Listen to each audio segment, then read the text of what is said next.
15 seconds into flight, PU's gone to closed loop control. Engine operating parameters continue to look good. You are hearing the voice of Patrick Moore providing launch vehicle ascent data. Vehicle's now completing the pitch over program, body rates look good. Seeing good chamber pressure on both SRBs. And RD-180 now beginning the throttle bucket, engine response looks good. And now passing through Mach 1, Atlas V is now supersonic, and max Q, maximum dynamic pressure. Body rates continue to look good through the boost phase. Vehicle's now throttling back up slightly, engine response continues to look good.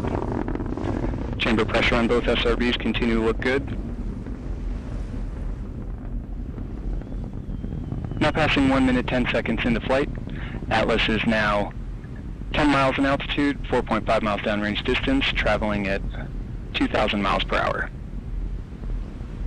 1 minute 20 seconds into flight, standing by for SRB burnout shortly. Body rates continue to look good. Chamber pressure on the SRB is now tailing off. And we have burnout on both SRBs. Atlas will hold on to the SRBs for an additional 39 seconds before jettison. RD-180 is throttled back up to full thrust. Engine response looks good. Now passing 1 minute 50 seconds into flight. Body rates continue to look good throughout the boost phase. And the Atlas V now weighs 1/2 of its liftoff weight. And standing by for SRB jettison shortly. And we have good indication of separation of both SRBs. Now just under 2 minutes remaining in the booster phase of flight. Vehicle's gone to closed loop steering, seeing a slight correction in the body rates, now damping out nicely.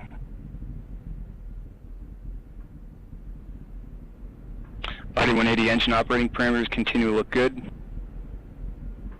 RD-180 throttling down slightly now as expected.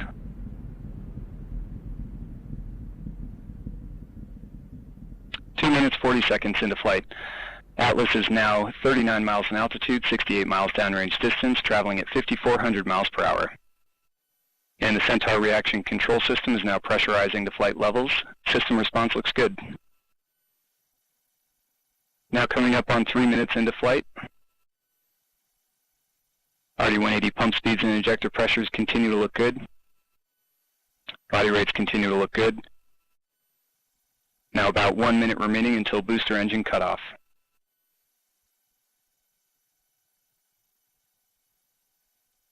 Pump speeds and injector pressures on the RD-180 continue to look good throughout the boost phase.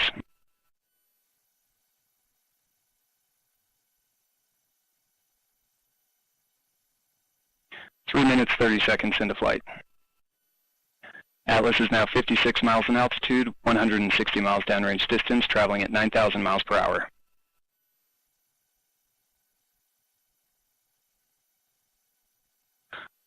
And RD-180 is now throttling to maintain a constant 5G acceleration limit. RD-180 responses look good.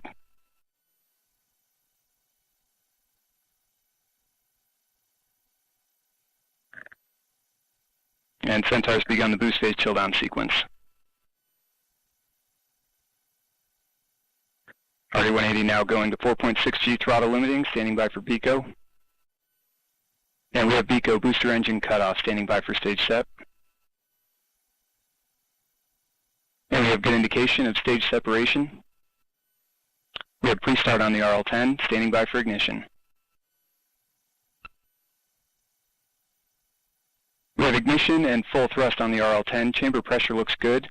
Body rates look good. And we have good indication of payload fairing jettison. This first burn of today's mission will last approximately 10 minutes 30 seconds. RL-10 engine operating parameters look good. Body rates have damped out nicely from the startup transients.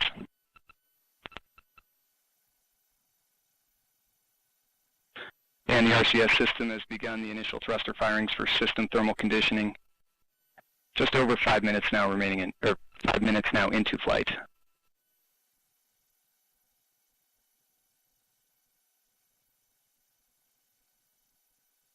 RL10 chamber pressure looks good. Body rates This continue. is Atlas Missions Control at T plus 5 minutes, 20 seconds. Patrick Moore just confirmed successful completion of the early phase of today's flight, and all systems continue to operate nominally. The mission is currently in the first Centaur engine burn. Our next event, Centaur main engine cutoff, will occur in approximately 10 minutes.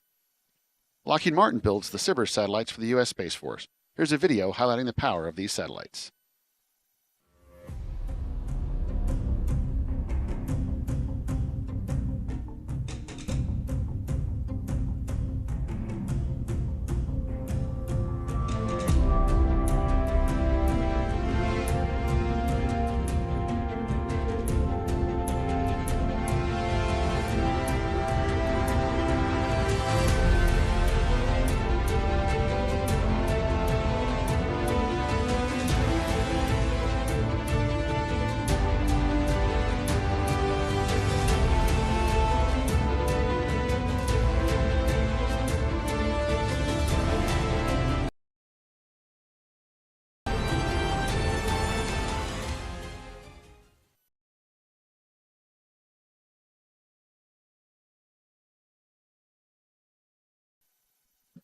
Last week, I had the opportunity to talk with Lockheed Martin's Melanie Young about the incredible capabilities SBIRS 5 brings to the constellation. Let's take a look at our conversation. Hey, Melanie, thanks for joining me this afternoon. Can you tell me more about what you do for the SBIRS program? Yeah, thanks. I'm really excited to be here. I am a systems engineer for Lockheed Martin Space, and I've worked in the U.S. Space Force's Space-Based Infrared System, or SBIRS program, for 14 years. Wow, that's awesome. For our audiences, can you tell us more about what SBIRS is and what SBIRS does? Yeah, SBIRS is a critical system for the U.S. Space Force and for our national defense. It has a constellation of SBIRS satellites that continuously protect our nation and armed forces. The SBIRS satellites are equipped with scanning and steering surveillance sensors. They detect missile launches and support ballistic missile defense, expand technical intelligence gathering, and bolster our situational awareness on the battlefield. On the ground side, there's a ground station that receives and processes tons of SBIRS data. The SBIRS operators take that data and use it to make reports for defense and intelligence and civil applications. And SBIRS GEO 5 is the latest satellite to join the SBIRS constellation. So the SBIRS program is very important to our national defense. You mentioned that this is SBIRS 5.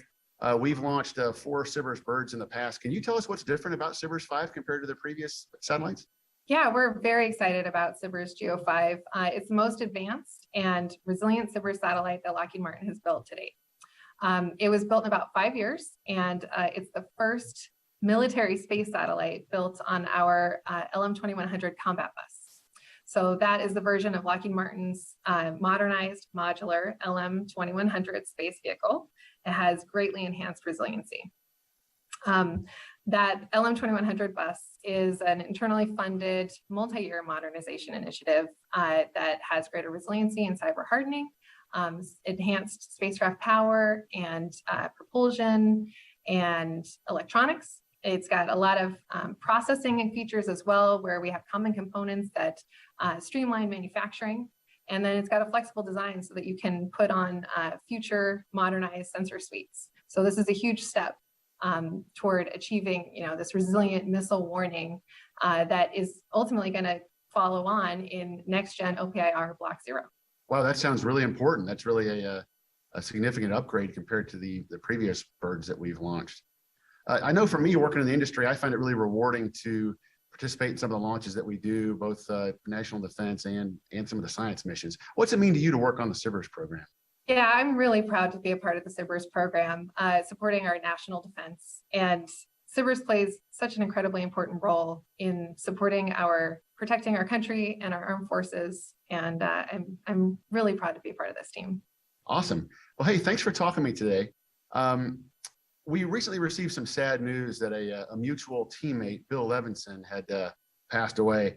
I know that Bill had a tremendous career with Lockheed Martin. He's also a longtime ULA employee when we formed ULA in 2006. He worked in our chief engineer's office, both in the major development as well as the chief engineer for the Delta program and then the Atlas program. He contributed in numerous ways to all of our programs. Yeah, we thank Bill for his many years of service to the industry, and he will be missed. Well, thanks again for joining me today, Melanie. It was really great speaking with you. Yeah, thank you.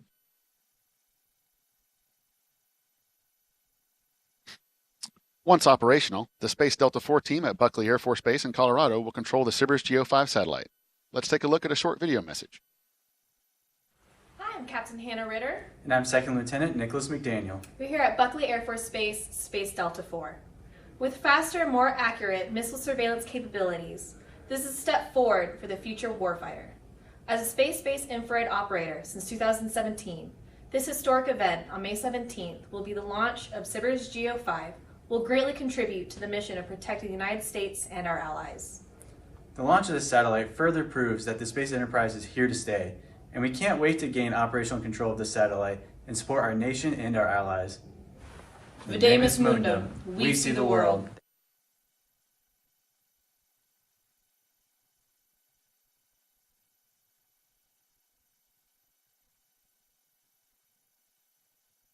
This is Atlas Mission Control at T plus 11 minutes, 30 seconds.